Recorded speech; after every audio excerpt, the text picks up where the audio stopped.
All right, so in this last segment, we're going to talk about market efficiency. Market efficiency is, to me, a pretty simple concept, but there are one or two things concepts that you have to overcome mentally, and once you understand those things, the rest of it's going to be a piece of cake. So let's talk about the first thing. Let's talk about, so if we got this market here, we got a demand curve, we got a supply curve, we've got equilibrium price, we've got equilibrium quantity. You know, all the people who are buying for this price, they're happy. These people over here, they're not buying, right? They need the price to be lower before they will buy. And so they're happy because they're not happy because they're not buying it. They're just happy because, you know, they're not paying something for something that they're not willing. They're not getting something and having to pay too much for it. So these people over here, they have a reservation price where if the price goes down, they're happy to buy, but because the price is too high, they don't want to buy at all. But I want to talk about the people on the upward part, this higher part of the demand curve. On this higher part of the demand curve, all of these people are buying. Every single one of these people are buying. But here's the cool thing. They would buy for a higher price. But the price is way down here. But like this person right here, they would buy if the price was higher, if it was up here. They would be okay with that. They would still buy it because they are willing to buy at a higher price. But generally, in a market, we don't charge different prices for different people. Well, in the United States, that's illegal in most cases. There are ways of getting around that law, like movie theaters. They'll sell tickets to seniors at a different price than they'll sell to, you know, somebody who's my age. I'm getting there. I'm going to be a senior eventually. I'm going to buy those senior tickets. But so here's the deal. These people on the upper part of the curve are all getting a deal. They're getting a deal because they are willing to pay more, but they're paying less.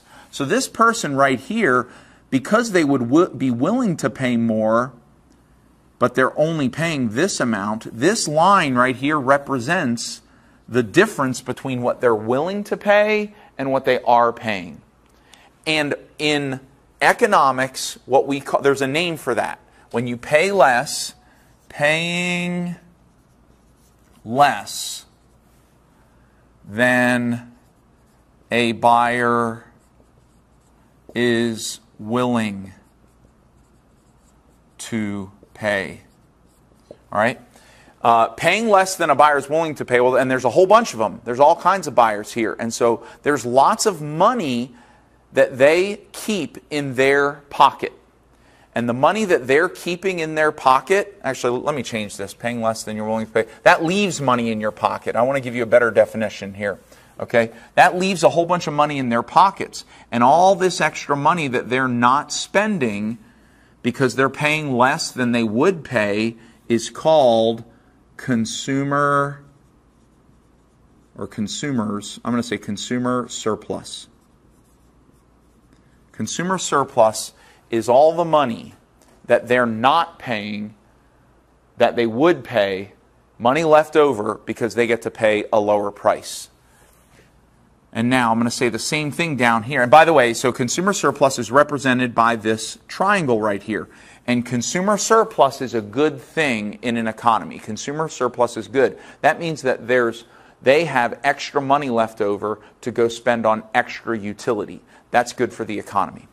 Now down here, this belongs to the suppliers. See, the suppliers, for each one of these little marks down here along the supply curve, they're willing to sell these quantities at a lower price. If the price was lower, they would still sell these quantities. So as we go from a quantity of 0 up to the equilibrium quantity, the producer is willing to sell that quantity right there at a lower price, and that quantity at that lower price, and that quantity at that lower price. So all this space right in here, the difference between the actual price and what they're willing to sell for, this line right here, that represents extra money that the supplier is earning because they would have sold it for a lower price, but they're able to sell it for a higher price. And that is called producer's surplus or producer surplus. So producer surplus. And producer surplus is good for the economy because the producer is getting some extra money that they can then spend on producing more stuff. So consumer surplus is good for the economy, and producer surplus is good for the economy. And when these two things are as large as they can be, that is good for consumers, it's good for producers, and overall good for the economy. Okay? And the way that you can calculate the total consumer surplus and the total producer surplus by simply calculating the area of the triangle that they're in. So let me remind you that the area of a triangle, is equal to 1/2 base times height. Now, these two triangles are both right triangles, so it's really easy to calculate their height and their base. The base is the distance from here over to here. So this is the base for both of them.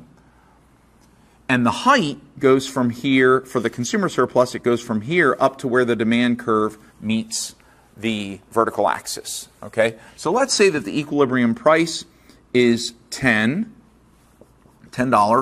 And down here where the supply curve hits the vertical axis, let's say that that's $1. And up here where the consumer surplus or the demand curve, hits the vertical axis, let's say that that's $22. Okay? So if this is 22 and this is 10, then the distance between here and here is 12, because 22 minus 10 is 12. So the height of this triangle is 12. And let's say that equilibrium quantity is, 60. Equilibrium quantity is 60. And the distance between equilibrium price at 10 and down here where the supply curve hits the vertical axis, that's 1. So the distance is 10 minus 1. So this distance, vertical distance, the height of this triangle is 9. So if you want to know what consumer surplus is, all you have to do is do 1/2 times the base. Now the distance from here to here, because the quantity is 60, the base is 60. 1/2 times base, which is 60, times height, which is 12. And if you were to multiply this, half of 12 is 6, and 6 times 60, that's 360. So consumer surplus in this case would be $360.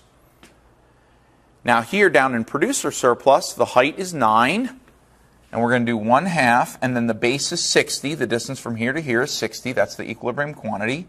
So 1/2, 60, times the height of this producer surplus triangle is 9.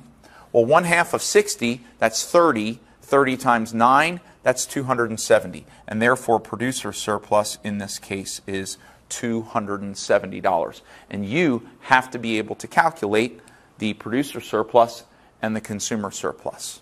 Now we're going to move on to one more thing. We're going to show what happens when a market is inefficient, how it's bad for the market, it's also bad for the economy.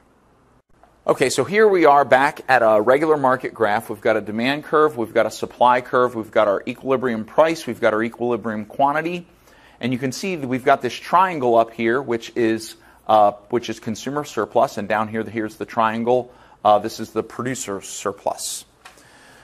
Sometimes in some markets, when outside entities, usually governments, they get involved and they force a price that is either higher than equilibrium price or they force a price that is lower than equilibrium price. A great example of this is minimum wage. Minimum wage is what is called a price floor. And price floors are usually set, the reason it's a floor, usually the equilibrium price is below the floor. But the government says, nope, you're not allowed to pay people less than the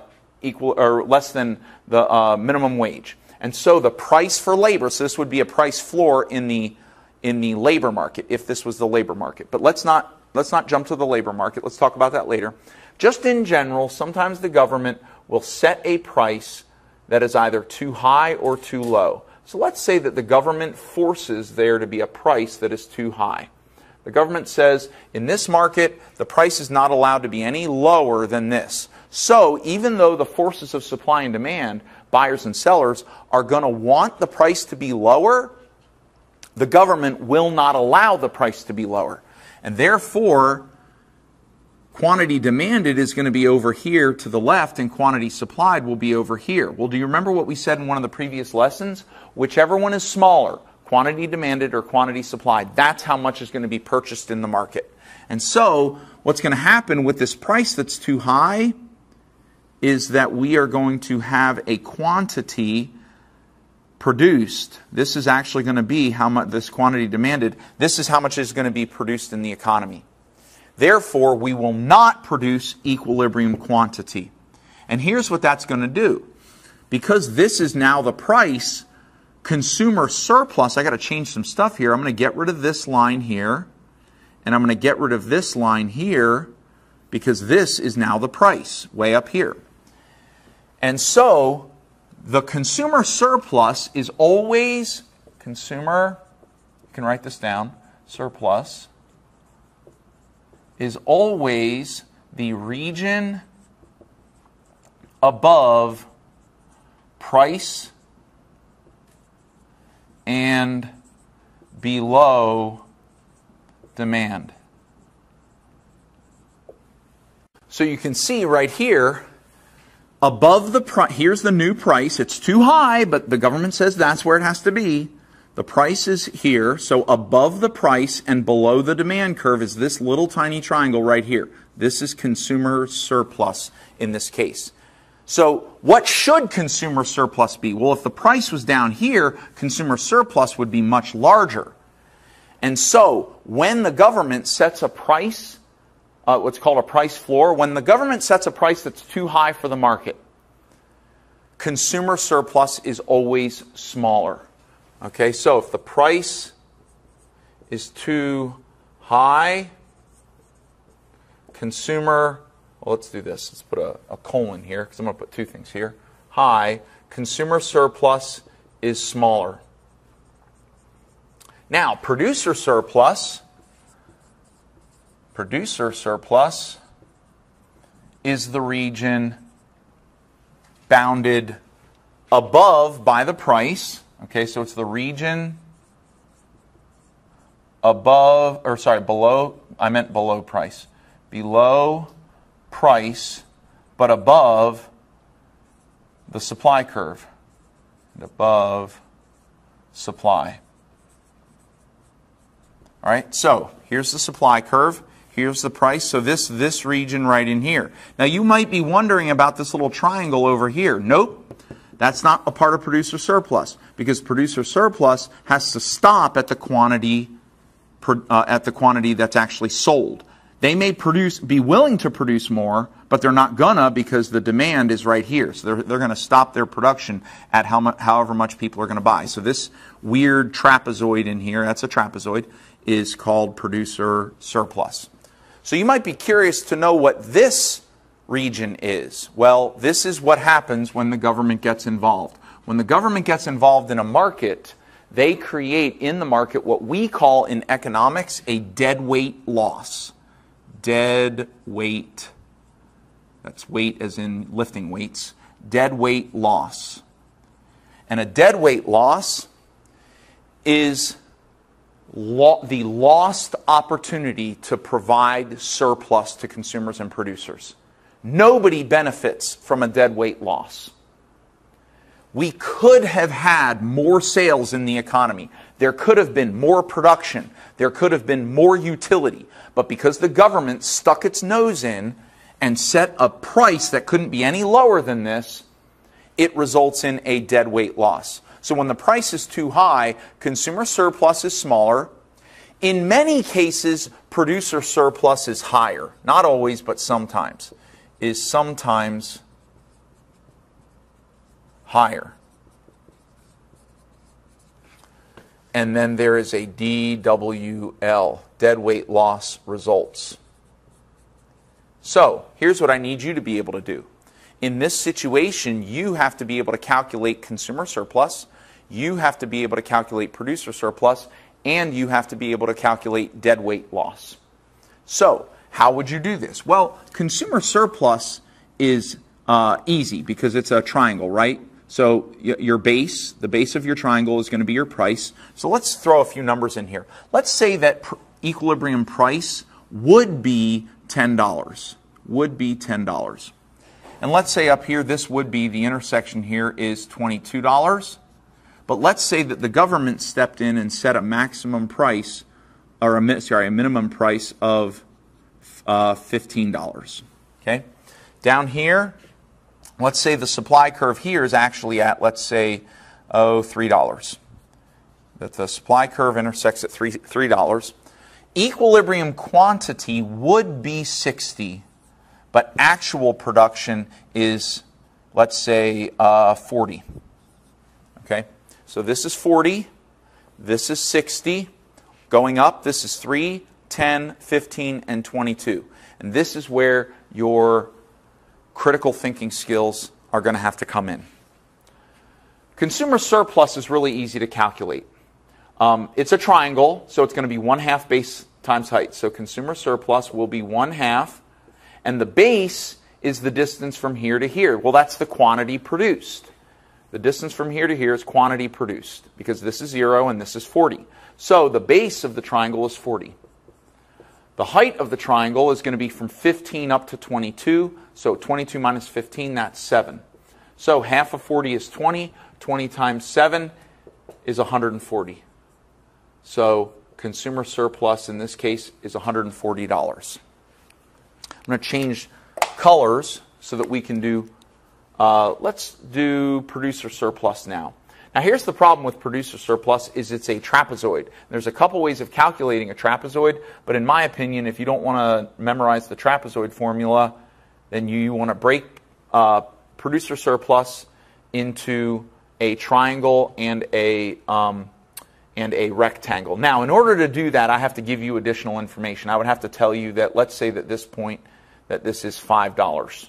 Okay, you would have to know that in order to be able to do producer surplus. So now what we have is a rectangle. So producer surplus is going to be equal to a rectangle, which is base times height, plus a triangle, which is 1/2 base times height. But it's a different base and a different height.